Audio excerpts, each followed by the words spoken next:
नमस्कार, आप देखना शुरू कर चुके हैं सोशल स्मार्ट न्यूज में। मैं आपके साथ उज्जवल कुमार। तो आज दिन भर की छोटी और बड़ी खबरें पूरी तरह विस्तार से। उससे पहले एक नजर सुर्खियों पर डाल लेते हैं। तो आपको पता चला बहुत बड़ी खबर निकल के आ रही है। आरजेडी दफ्तर में भी लगेंगे जेडीयू की तरह मंत्रियों का जनता दरबार, तेजस्वी यादव का फरमान। जानिए पूरी खबर विस्तार से। वहीं आपको पता चला नीतीश लालू जब केंद्रीय मंत्री थे तब पटना यूनिवर्सिटी को केंद्रीय दर्जा क्यों नहीं मिला, सुशील मोदी का सवाल। जानिए इस खबर को पूरी तरह विस्तार से। वहीं आपको पता चला नरेंद्र मोदी ने बिहार को लालू नीतीश के भरोसे छोड़ दिया, बीजेपी पर क्यों भड़के प्रशांत किशोर। जानिए पूरी खबर विस्तार से। तेजस्वी बिना पद के 1.5 साल तक सरकारी बंगले में रहे, बीजेपी नेता को नोटिस पर भड़के सुशील मोदी। वहीं आपको 24 नवंबर को लालू प्रसाद के साथ नहीं जाएंगे तेजस्वी, डॉक्टर ऑपरेशन का डेट देंगे तब सिंगापुर जाएंगे तेजस्वी यादव, उपचुनाव में प्रचार के लिए कुर्नी जाएंगे नीतीश कुमार। तो जानिए पूरी खबर विस्तार से। चैनल पर नए और चैनल को अभी तक सब्सक्राइब नहीं किया तो चैनल को सब्सक्राइब करके वीडियो को लाइक करके वीडियो में अंत तक बन रहे। तो बहुत बड़ी खबर निकल के आ रही है। आपको पता चले आरजेडी दफ्तर में भी लगेगा जेडीयू की तरह मंत्रियों का जनता दरबार, तेजस्वी यादव का फरमान। बिहार में हर सोमवार को सीएम नीतीश कुमार जब जनता दरबार लगाते हैं, जनता की समस्या सुनते हैं और अफसरों को निर्देश देते हैं कि जनता का समस्या का समाधान करने के लिए, वैसे ही अब आरजेडी दफ्तर में भी लगेगा जेडीयू की तरह मंत्री का दरबार, जनता दरबार। जहां वहीं आपको पता चले इसमें भी इस तर्ज पर सीएम के साथ जेडीयू और बीजेपी नेता भी सहयोग कार्यक्रम की तरह लोगों की समस्या सुनते हैं। वैसे ही अब बिहार की महागठबंधन सरकार बनने के बाद आरजेडी के मंत्री भी जनता की समस्या सुनेंगे, जिसके निर्देशक डिप्टी सीएम तेजस्वी यादव ने निर्देश दिए हैं। 22 नवंबर से पटना स्थित आरजेडी दफ्तर में सुनवाई कार्यक्रम की शुरुआत होगी, जिसका समय दोपहर 11 बजे से लेकर 3 बजे तक होगा। 22 नवंबर से शुरू हो रहे आरजेडी के सुनवाई कार्यक्रम के पहले दिन राजस्व एवं भूमि सुधार मंत्री आलोक मेहता और सूचना मंत्री इसराइल मंजूरी जनता की समस्या सुनेंगे। अन्य मंत्रियों के सुनवाई कार्यक्रम की रूपरेखा तैयार होने अभी बाकी है। आरजेडी से पहले जेडीयू के मंत्री भी जनता दरबार लगाकर लोगों की फरियाद सुनते रहे हैं। इसी बीच सोमवार को सीएम नीतीश कुमार का जनता दरबार लगा, जिसमें हर बार अलग अलग विभाग जैसे निगरानी, खान, भूस्व, गृह, राजस्व और भूमि सुधार और सामान्य प्रशासन विभाग से जुड़ी शिकायतों को सुना जाता है। सीएम नीतीश के जनता दरबार को लेकर बड़ी संख्या में फरियाद पहुंचे हैं। जब जेडीयू बीजेपी के बाद आरजेडी का भी जनता दरबार लगने वाला है, ऐसे में देखना होगा कि बिहार की जनता की शिकायत का निपटारा कितनी तेजी से होता है। तो आप लोगों का क्या इस पे क्या सजेशन है, हमें कमेंट में जरूर बताइएगा। तो आप तक सबसे बड़ी खबर निकल के आई सामने।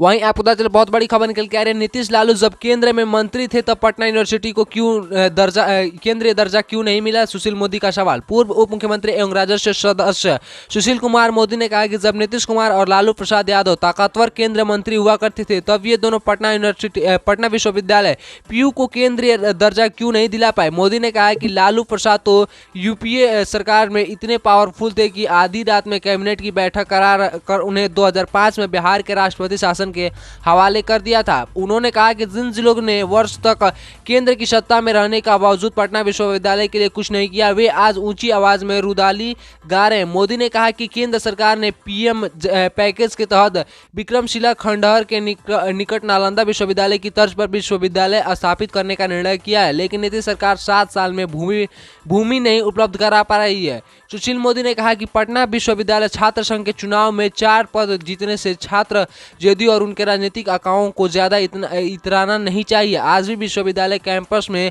आखिर भारतीय विद्यार्थी परिषद भावी है। तो आप तक सबसे बड़ी खबर निकल के आई सामने। वहीं आपको पता चला बहुत बड़ी खबर निकल के आ रही है। नरेंद्र मोदी ने बिहार को लालू नीतीश के भरोसे छोड़ दिया, बीजेपी पर क्यों भड़के प्रशांत किशोर। चुनावी रणनीतिकार प्रशांत किशोर ने प्रधानमंत्री नरेंद्र मोदी और बीजेपी पर बिहार को पिछड़ा ही रहने का आरोप लगाया। उन्होंने कहा कि पीएम मोदी ने बिहार को लालू यादव और नीतीश कुमार के भरोसे छोड़ दिया है, इसी कारण राज्य का सुधार नहीं हो पाया है। सभी दल जाति और सामाजिक समीकरण में उलझे हुए हैं, इसीलिए राज्य में बदलाव नहीं हो पा रहा है। पूर्वी चंपारण जिले के जन स्वराज पद यात्रा के दौरान एक सभा को संबोधित करते हुए पीके ने यह बड़ी बात कर दी। प्रशांत किशोर उर्फ पीके ने कहा कि बड़े बड़े नेता ने बिहार को ना सुधारने वाले राज्य मानकर छोड़ दिया है। इसको सुधारने का एक ही तरीका है, बिहार की जनता जब मिलकर प्रयास करेगी तभी सुधार होगा। चाहे एक प्रशांत किशोर आए या 100 पीके आए, जहां बिहार उसे सुधारने वाला नहीं है। प्रशांत किशोर ने कहा कि आरजेडी सुप्रीमो लालू प्रसाद यादव ने अपने ही लोगों से चालाकी की। उन्होंने जिस समाज को आवाज दी उसी से शिक्षा नहीं दे पाए, भूमि सुधार लागू करने के जमीन नहीं दे पाए। उस समाज के 5 पूंजी नहीं थे। जो लोग पिछड़े थे वे अभी भी वैसे ही है। जो लोग लालू के समर्थन में नारे लगाते थे लेकिन उनके बच्चे लालू के बेटे के बराबरी में नहीं बैठ सकते, तो ऐसा क्यों हो रहा है। पीके ने आगे कहा कि लालू के बाद बिहार की जनता ने नीतीश कुमार दाव लगाया। तो अब तक सबसे बड़ी खबर निकल के आई सामने। वहीं आपको पता चला बहुत बड़ी खबर निकल के आ रही है। तेजस्वी बिना पद के 1.5 साल तक सरकारी बंगले में रहे। बीजेपी नेता को नोटिस पर भड़के सुशील मोदी। बिहार में पूर्व उप मुख्यमंत्री समेत बीजेपी नेताओं को सरकारी बंगले खाली करने के नोटिस पर सियासत गर्मी हुई है।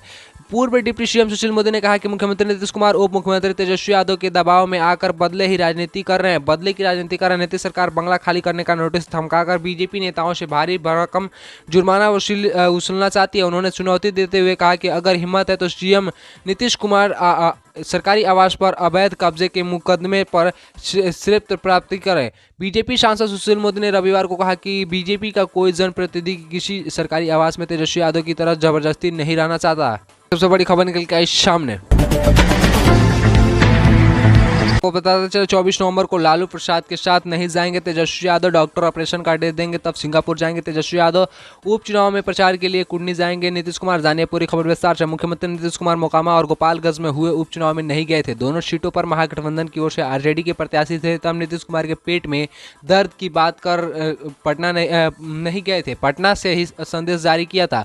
उनके चुनाव प्रचार में नहीं जाने के बावजूद मोकामा से अनंत सिंह की पत्नी नीलम देवी चुनाव जीत गई। वहीं गोपालगंज में आरजेडी उम्मीदवार की हार लालू परिवार के अड़कल की वजह से हुई। लालू प्रसाद के साले और तेजस्वी यादव के मामा साधु ने वहां खेल बिगाड़ दिया। साधु यादव ने अपनी पत्नी इंदिरा यादव को खड़ा कर दिया, जिसकी वजह से आरजेडी के उम्मीदवार मोहन प्रसाद गुप्ता को बीजेपी के उम्मीदवार कुसुम देवी से हार का सामना करना पड़ा। अब कुर्नी उपचुनाव में महागठबंधन की ओर से जेडीयू के उम्मीदवार मनोज कुशवाहा हैं।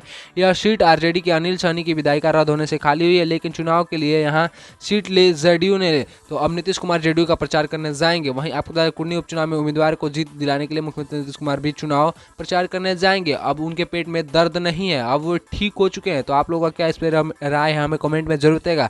वहीं आपको बताते चले अभी तेजस्वी यादव नहीं जाएंगे लालू प्रसाद यादव के बाद। 24 नवंबर को लालू के साथ नहीं जाएंगे तेजस्वी यादव। जब डॉक्टर डेट देगा तब तेजस्वी यादव लालू के किडनी ट्रांसप्लांट में देखने के लिए जाएंगे। तो आप लोग सबसे बड़ी खबर निकल के आई सामने। तो आज को इतना है। अगर वीडियो को लाइक करें, सब्सक्राइब करें, बन रहे तमाम ऐसे महत्वपूर्ण खबर जानने के लिए प्यार से बोले जय हिंद।